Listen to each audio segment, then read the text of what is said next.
Welcome to my YouTube channel Arya and Aditya classes. दोस्तों, आज हम देखेंगे परीक्षा अध्ययन का जो कि क्लास 5 हिंदी का है, अभ्यास प्रश्न पत्र सेट नंबर 2। इसके प्रीवियस वीडियो में हमने ऑब्जेक्टिव टाइप जो क्वेश्चन हैं ये हमने कंप्लीट कर लिए हैं।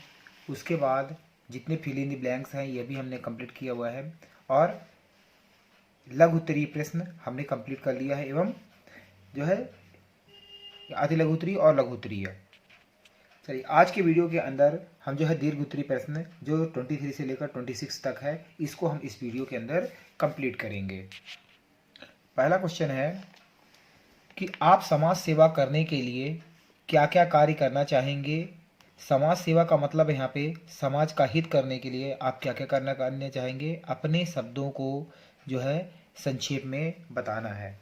तो देखिए कैसे हम इसको याद करेंगे। पहला क्वेश्चन है, हम आवश्यकता पड़ने पर ज़रूरतमंदों की मदद करेंगे। तो पहला पॉइंट जो है ज़रूरतमंद, तो यहाँ पर ज़रूरतमंदों की मदद करेंगे। और क्या करेंगे? दूसरा है, हम दूसरों के प्रति संवेदनशीलता रखेंगे, मतलब उनके साथ कोई क्रूर व्यवहार नहीं करेंगे। तो संवेदनशीलता ये याद रखना है आपको। तो ज़रूरतमंदों की मदद, दूसरों के प्रति संवेदनशीलता। और तीसरा पॉइंट क्या है देखिए, गरीब लोगों की आर्थिक रूप से सहायता करेंगे।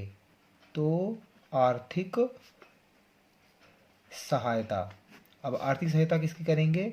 जो गरीब होगा उसी की तो आर्थिक सहायता करेंगे। उसके बाद छुआछूत और भेदभाव जैसी कुरीतियों को खत्म करने का प्रयास करेंगे। तो यहाँ पर जो नेक्स्ट है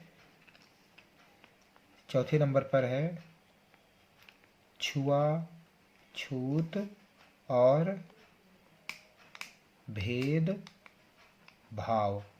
तो ये आपको पॉइंट याद रखना है। छुआछूत मतलब पहले के समय में चलता था कि लोग दूर रहना, छूते नहीं थे कि, तो इस तरह की भावनाएं नहीं होनी चाहिए। भेदभाव नहीं करना है, ऊंची जाति का है नीची जाति का है, इस तरह के भेदभाव नहीं होनी चाहिए। तो इसको हम ख़त्म करने का प्रयास करेंगे। उसके बाद जो बीमार लोग हैं उनको हम चिकित्सा की मदद करेंगे। तो चिकित्सा में उनको जो है हमें मदद करना चाहिए। तो क्या क्या करेंगे? तो ज़रूरतमंदों की जो है हम मदद करेंगे। दूसरा क्या है, संवेदनशीलता रखेंगे दूसरों के प्रति। और तीसरा है जो है गरीब लोगों की जो है आर्थिक सहायता करेंगे। और छुआछूत और भेदभाव की भावना जो है या कुरीतियाँ हैं उसको हम ख़त्म करने का प्रयास करेंगे।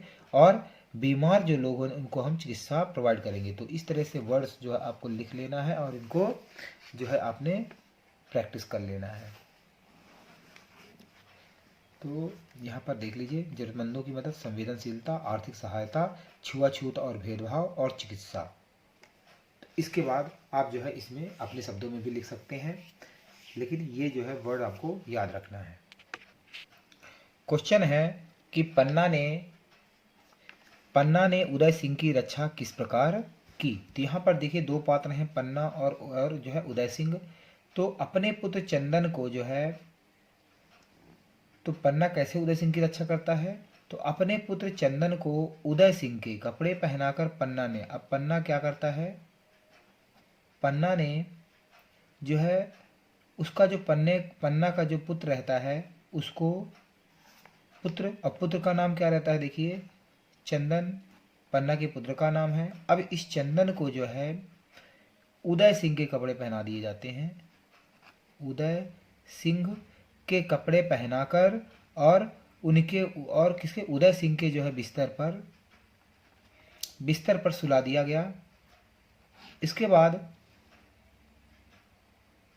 अब जो बनवीर रहता है, क्रोध में जो अंधा बनवीर ने बिना देखे जो है उदय सिंह बने इसका जो है जो चंदन यहाँ पर लेटा हुआ था उदय सिंह के बिस्तर पर, उसका जो है वध कर देता है। इस प्रकार पन्ना ने अपने पुत्र का जो है बलिदान देकर और उदय सिंह की रक्षा करता है। तो ध्यान दीजिए, पन्ने का पुत्र जो है इसमें चंदन रहता है। चंदन को पन्ना ने उदय सिंह की जो है वस्त्र पहनाकर उसके उदय सिंह के बिस्तर पर लिटा देती हैं। जो बनवीर रहता है, अंधा बनवीर, वो जो है उसका वध कर देता है, क्या समझ के, उदय सिंह समझ के। तो इस प्रकार जो है उदय सिंह की जान बच जाती है और पन्ना ने जो है चंदन अपना जो पुत्र का जो है अपना त्याग कर देते हैं, बलिदान देकर इसकी रक्षा करते हैं। तो आई होप ये पूरी स्टोरी आपको समझ में आ गई होगी। नेक्स्ट क्वेश्चन है, देखिए वायुसेना के कार्य लिखना है।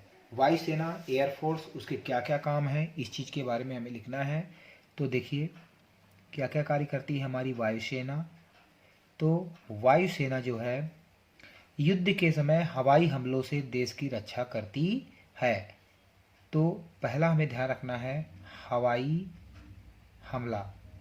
तो जब हवाई हमला हमारे देश में हो जाता है तो उस समय वायुसेना आकर उसका जो है विरोध करती है, हमारे देश की रक्षा करती है। और क्या करती है, देखिए थल सेना को आगे बढ़ने में मदद करती है।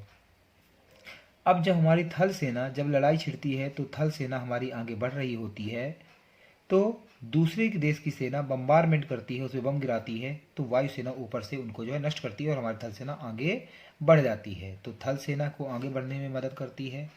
उसके बाद साथ ही शत्रु के ठिकानों और विमानों पर आक्रमण कर शत्रु पक्ष की ताकत को कम कर देती है। अब ये क्या करता है, ये और क्या करती है, तो जो शत्रुओं के जो ठिकाने रहते हैं, शत्रुओं के ठिकाने, तो यहाँ पर जो है हमला करते हैं। अब हमला करने से क्या होगा कि वो उनकी जो है ताकत जो है कम हो जाती है, जो दुश्मन पक्ष होता है। उसके बाद और क्या काम करते हैं, देखिए उसके बाद वायुसेना जो है नौसेना, नौसेना मतलब होता है जो हमारी सेना जल में रहती है, तो जल सेना बोलते हैं, नौसेना उसको हम नौसेना बोलते हैं। तो नौसेना को भी जो है सहायता मदद करती है।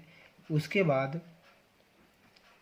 दुर्गम स्थानों में युद्ध कर रहे थल सैनिकों को राशन और अन्य सहायता। अब अभी कई ऐसे स्थान होते हैं जैसे ग्लेशियर वगैरह, वहाँ पर जो है राशन नहीं पहुँच सकता है, तो हमारी सेना जो भारतीय एयरफोर्स है, जो वायुसेना है, वहाँ पर राशन हो गया और अन्य सहायताएं भी, अन्य सहायता जो है इनको प्रोवाइड करती है, जो ऐसे स्थानों पर हमारी थल सेना जो है युद्ध कर रही होती है।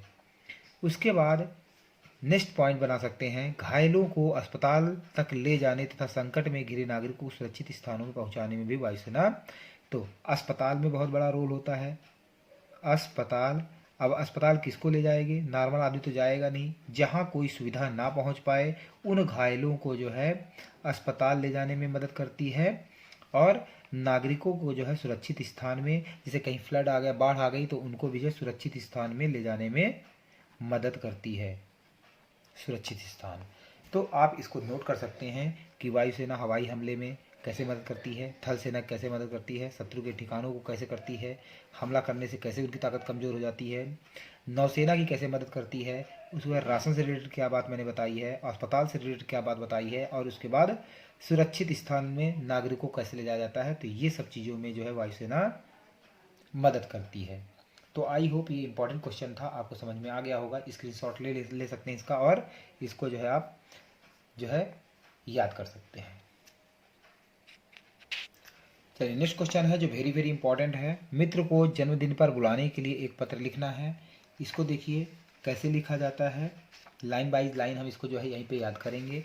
पहला, जब किसी दोस्त को आप जन्मदिन पर बुला रहे हैं तो पहले दोस्त को कहाँ भेज, मतलब जहाँ आप लेटर भेजेंगे उसका एड्रेस चाहिए। तो जैसे यहाँ पे माधव निवास दिया है, नेहरू नगर छिंदवाड़ा, दिनांक। इसके बाद ध्यान दीजिए यहाँ पे डेट लिखना पड़ेगा आपको, जो डेट हो, मतलब डेट होनी चाहिए, अब जो डेट से उससे मतलब नहीं होता है। उसके बाद इसको जो है विश भी करना है कि प्रिय मित्र, जो इनका नाम है, और उसके बाद नमस्कार। तो ये अभिवादन आपको लिखना पड़ेगा, पहले यहाँ पर एड्रेस, उसके बाद यहाँ पर एक लाइन छोड़ के इस तरह से, और ये फॉर्मेट आप देख लेना जिस तरह आपके स्कूल में बताया हुआ हो, तो उस फॉर्मेट को आपको यहाँ पे फॉलो करना है।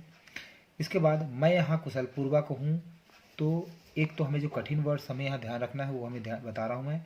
एक तो कुशल पूर्वक, नमस्कार और कुशल पूर्वक।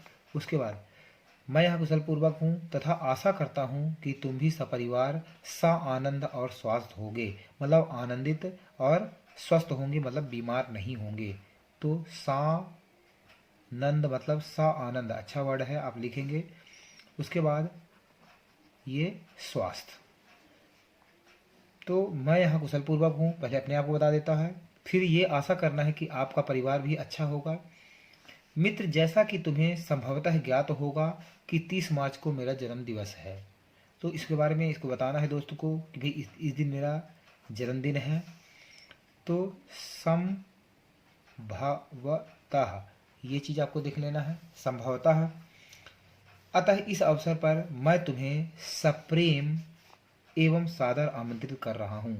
तो सप्रेम और सादर, उसके बाद आमंत्रित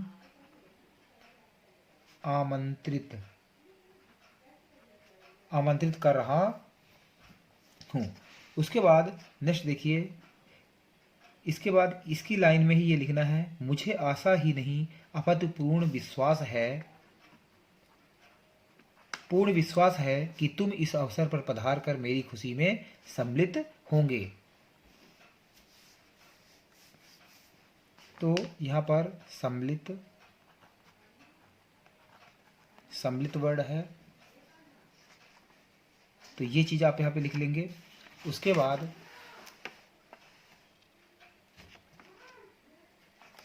आदरणीय पिताजी और माताजी, अब उनके पिताजी और माताजी को भी फिर सादर प्रणाम, और उनके छोटे भाई जो बहन है उनको ढेर सारा प्यार। तो इस तरह से वर्डिंग लिखना है कि लास्ट में जो है आपको पिताजी माताजी को सादर प्रणाम लिखना है और उनके भाई बहनों को ढेर सारा प्यार। उसके बाद अपना नाम जो है, तुम्हारा मित्र, अपना नाम लिख दीजिए, कोई भी नाम लिख दीजिए, कोई ज़रूरी नहीं है आपका नाम लिखना है। तो तुम्हारा, उसके बाद मित्र, उसके बाद यहाँ पर आदरणीय,